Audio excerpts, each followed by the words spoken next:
قبل ما تفرجوا الفيديو خوتي ما تنساوش تابونيو في لاشين وتفعلوا الجرس باش يوصلكم كامل جديد من عند قناة ميديا ديزاد. السلام عليكم متابعي قناة ميديا ديزاد، خوتنا الكرام جيناكم في فيديو جديد. في هذا الفيديو راح نحكيو معاكم ونقصروا معاكم حول وش راه صار الان في المنطقة. قبل مشاهدة الفيديو ما تنساوش خوتي الفيديو هذا وصلوه 4000 جام، على بالي راح نزعفوا بزاف هذوك ابناء فرنسا. راح تسمعوا اليوم الشيء اللي ما تحبوش تسمعوه خوتي. في هذا الفيديو راح نحكيو على اكبر فيراج في افريقيا. نعم، اكبر فيراج في افريقيا. هذا الفيراج يقع بالتحديد في شمال تاع افريقيا. هذا الفيراج يا خوتي هي الجزائر. الجزائر التي بقراراتها يا خوتي وبسيادتها قطعت رزق زوج دول، فرنسا او دولة خرنسا وزريبة. زريبة على بالكم نظام المخزن. الجزائر الان تعتبر اكبر فيراج بالنسبة للطائرات هذو الزوج تاع البلدان.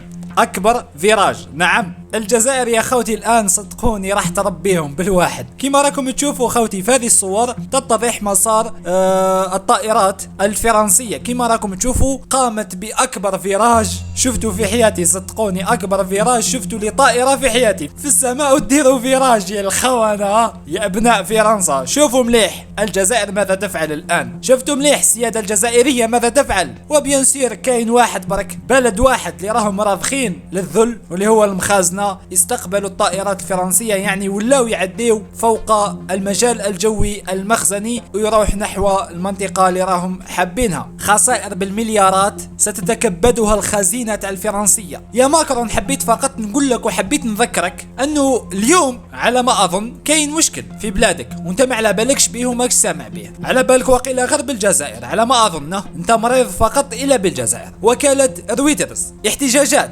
حاشدة للسترات الصفراء وسائقي السيارات في العاصمة الفرنسية باريس. رويترز المحتجون عبروا عن سخطهم من الارتفاع الجنوني لأسعار فواتير الكهرباء والوقود. نورمالمون هذه فرنسا يا ماكرون. قول يا المقارون اهدر. نورمالمون هذه فرنسا. حبيت نقول لكم يا خوتي وخاصة للناس اللي راهي تفكر في الهجرة لفرنسا كنصيحة من اخ، بالك تروح لفرنسا، بالك تهاجر لفرنسا. البطالة، الفقر، الجوع راهم داير حالة هذا العام، راهم يعيشوا أزمة اقتصادية خانقة. وباعتراف القنوات الفرنسية خلى كامل هذو المشاكل وجاء تكلم في الشأن الجزائري وتكلم حول التاريخ تاع الجزائر.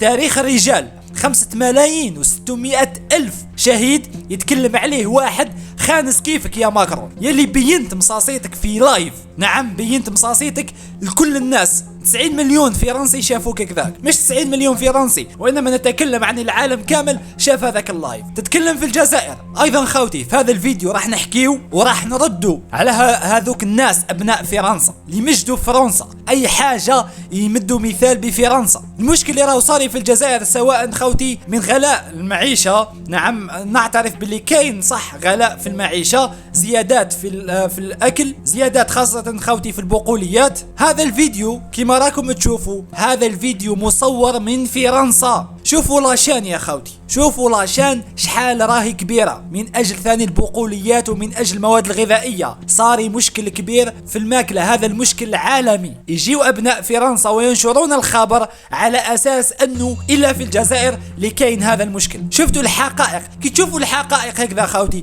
تفهموا مليح هذوك ابناء فرنسا وش هو الهدف تاعهم. الهدف تاعهم دائما كان استصغار الجزائر، دائما يقزموا الجزائر لانه ماهمش حابين يشوفوا الجزائر مستقلة، جزائر عندها السيادة تاعها. هذه السيادة اللي اليوم فرضت على فرنسا انها تدير اكبر رومبوا في تاريخ الجوية. ما كانش طيارة يا خوتي في العالم دارت رومبوا كما دارتها الطائرات الفرنسية. ثاني خوتي انتشر واحد الفيديو لطائرة فرنسية صباحا يا خوتي، باسكو الخبر خرج البارح وانا وصلني الخبر حتى اتاكد منه باش نشرت فيديو عليه حول قطع المجال الجوي عن الطائرات الفرنسية الحربية. طائرة انطلقت صباحا بقات تدور في السماء لمدة ساعة يا خوتي وهي تدور مترددة في ان تسلك المجال الجوي الجزائري او لا. ما زالوا ما تاكدوش من القرار. واذا به بعد الساعة ذيك ترجع الى فرنسا، ترجع الى المطار الفرنسي لتعيد الانطلاق من فرنسا وتتجه الى الحدود المغربية باش راحت الى الوجهة تاعها. شفتوا السيادة الجزائرية كيف أهانت فرنسا، شفتوا كيف تتم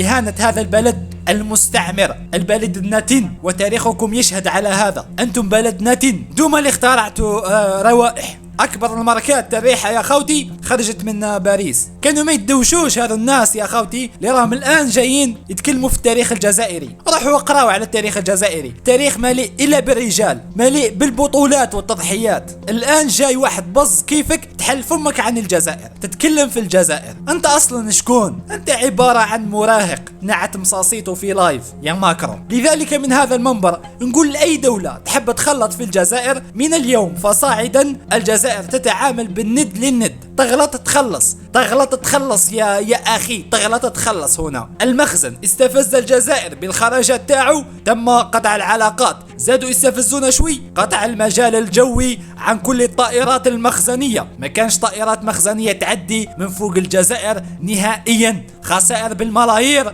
للنظام الفاشل، النظام الهلكي المخزني. الجزائر في الطريق الصحيح رغم أنوف الحاقدين، رغم أنوف أبناء فرنسا، سواء هنا في الجزائر أو هناك. حتى في الجالية كاين ناس تكره الجزائر، تكره الجزائر، دائما تشوف فرنسا خير. رغم كل هذا احنا كجزائريين سنبني البلد تاعنا، وراح نوصلوا بالبلد تاعنا للنقطة اللي رانا حابينها، ونعيشوا فيه كرماء معززين، ما نعيشوش مذلولين في بلاد الناس سواء في فرنسا او غيرها. كي تحب تبني بلادك وتقول لي انا جزائري ووطني، اروح لبلادك وابنيها، ما تروحش تعيش لي في الخارج وتقول لي نحب بلادي. هذه رسالة للجالية اللي تكلمت وكانت مع ماكرون، اللي ساندت ماكرون. مانيش نتكلموا على الجالية كامل، نتكلم عن الجالية اللي ساندت ماكرون. فأقولها الجزائر الآن برجالها، ما راح تزيد تسكت على كل الخرجات الفرنسية. شفتوا الحقائق يا خوتي؟ عندما تكتشف الحقائق وعندما تشوف وش كاين بالفيديو والصورة، تعرف باللي كاين تضليل إعلامي كبير عن ما يحدث هناك في فرنسا. يصوروها لهم على أساس أنها جنة والبطالة مديرة ظل هناك في فرنسا. هذه الحقيقة تاعكم يا فرنسيين. عندكم رئيس تخلى عليكم وراه الآن يتكلم في الجزائر ويتكلم في أمور ما تخصوش، فما دخلك؟ شفتوا الجزائر ماشية في طريق صحيح؟ ها قولوا شفتوها يا أبناء فرنسا ويا ماكرون؟ على بها ما عجبكمش الحال؟ ما عجبكمش كي قصت لكم الجزائر يديكم هنا في الجزائر؟ ما